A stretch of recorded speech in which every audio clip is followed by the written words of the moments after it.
बच्चों, स्वागत है आपका मेरे YouTube चैनल पे। आज जो हम डिस्कस करेंगे वो है वर्कशीट नंबर 58। ठीक है स्टूडेंट्स, जिसकी डेट है आपकी 10 सितंबर 2020 और आपकी जो भी क्लास है वो आपको यहाँ पर फिल कर लेनी है 6 to 8 के बीच में। यहाँ पर आपको एज यूजुअल बच्चों अपना नाम लिखना है और यहाँ पर क्लास टीचर का नाम लिखना है। ठीक है स्टूडेंट्स, तो ये जो वर्कशीट है 58 ये हिंदी मीडियम और इंग्लिश मीडियम दोनों में है। तो पहले हम डिस्कस कर लेते हैं हिंदी मीडियम। इंग्लिश मीडियम भी आपको मेरे चैनल पे मिल जाएगी, अगर आप इंग्लिश मीडियम स्टूडेंट्स हो तो उसको भी आप देख सकते हो। ठीक है स्टूडेंट्स, तो जल्दी से आप हमेशा की तरह अगर आप न्यू यूजर है तो सब्सक्राइब कर लीजिए विद बेल आइकन। तो आज की जो वीडियो है बच्चों बड़ा इंटरेस्टिंग टॉपिक है। जो कचरा हम यूज करते हैं वही लिखा हुआ है यहाँ पर। अपने शरीर की सफाई के साथ साथ यह भी जरूरी है कि हम अपने आसपास के वातावरण को भी साफ रखें। जैसे कि आप देखते हो बच्चों, आप डेली नहाते हो, इससे होता क्या है आपके जो शरीर का मैल है या जो भी पसीना है वो साफ होता है। तो यही यहाँ पर बताने का मतलब है कि शरीर के साथ साथ आपको अपने वातावरण, जो आसपास का वातावरण है उसको भी साफ रखना चाहिए। हवा में बहुत से सूक्ष्म जीव पाए जाते हैं। ठीक है, हवा जो चल रही होती है हमें नहीं पता होता हवा में कौन से जीव है कौन से नहीं है। तो जो हमें दिखाई नहीं देते लेकिन इनसे बहुत सी बीमारियां होती है। तो कुछ जीव ऐसे होते हैं जो हमें अपनी आंखों से दिखाई नहीं देते और हवा चल रही होती है उसमें वो बीमारियां पैदा कर देते हैं। तो हवा के साथ साथ गंदगी और कूड़े करकट में भी बीमारी फैलने वाले बहुत से सूक्ष्म जीव उपस्थित होते हैं। तो हवा के साथ साथ जो गंदगी और कूड़े करकट, जो हम घरों में भी कूड़ा करकट हम डालते हैं और जो भी आसपास देखते हैं हम, बीमारियां हो जाती है अगर हम गंदगी और कूड़े करकट की तरफ ध्यान नहीं देंगे।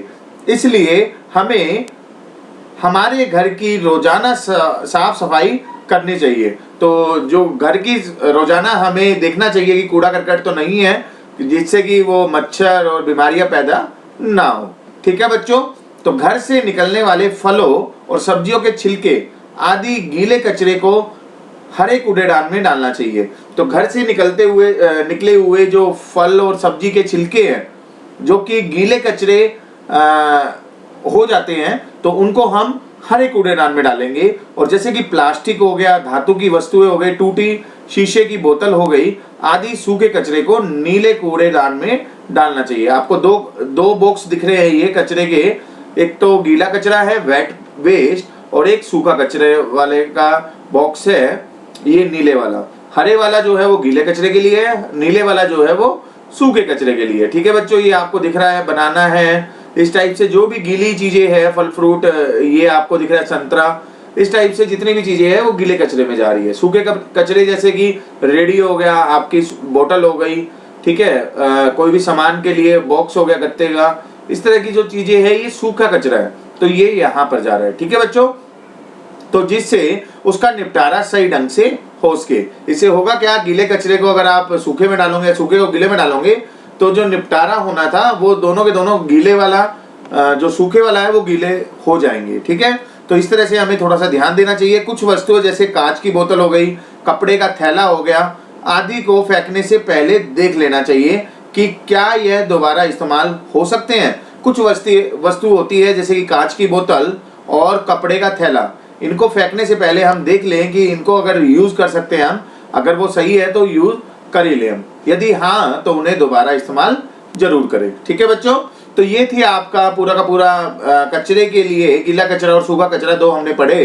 गीला कचरा गीले के लिए यूज हो रहा है और सूखा सूखे कचरे के लिए हम यूज कर रहे हैं। तो देखते हैं बच्चों, आइए देखिए हमने क्या सीखा।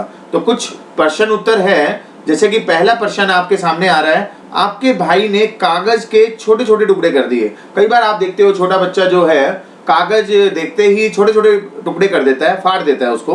तो उसे किस कूड़ेदान में इन कागज को टुकड़ों को फेंकना चाहिए। तो कौन सा होगा बच्चों, यहाँ पर आप देख रहे हो ये कागज जो है वो सूखा है।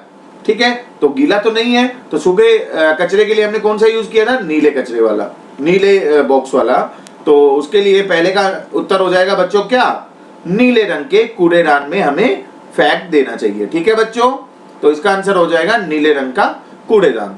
दूसरा प्रश्न है, उन दो चीजों के नाम लिखिए जिन्हें कूड़ेदान में फेंकने से पहले हमें देख लेना चाहिए कि क्या इन्हें पुनः प्रयोग में ला सकते हैं। अभी ऊपर हमने पैराग्राफ में देखा था, मैंने सर्कल भी किया हुआ है, कांच की बोतल और कपड़ों का थैला दोनों के दोनों ऐसी चीजें हैं जिनको फेंकने से पहले हमें देख लेना चाहिए, जिससे कि हम दोबारा इस्तेमाल में ला सकते हैं। यदि हाँ तो उन्हें दोबारा इस्तेमाल जरूर करें। यही आंसर हमने यहाँ पर बच्चों लिखा है आपके लिए। कूड़ेदान में फेंकने से पहले कांच की बोतलों और कपड़ों के थैले को अच्छी तरह से जांचा जा सकता है। हाँ, इन चीजों को पुनः भी उपयोग में लिया जा सकता है। ठीक है बच्चों, तो ये है दूसरे का उत्तर।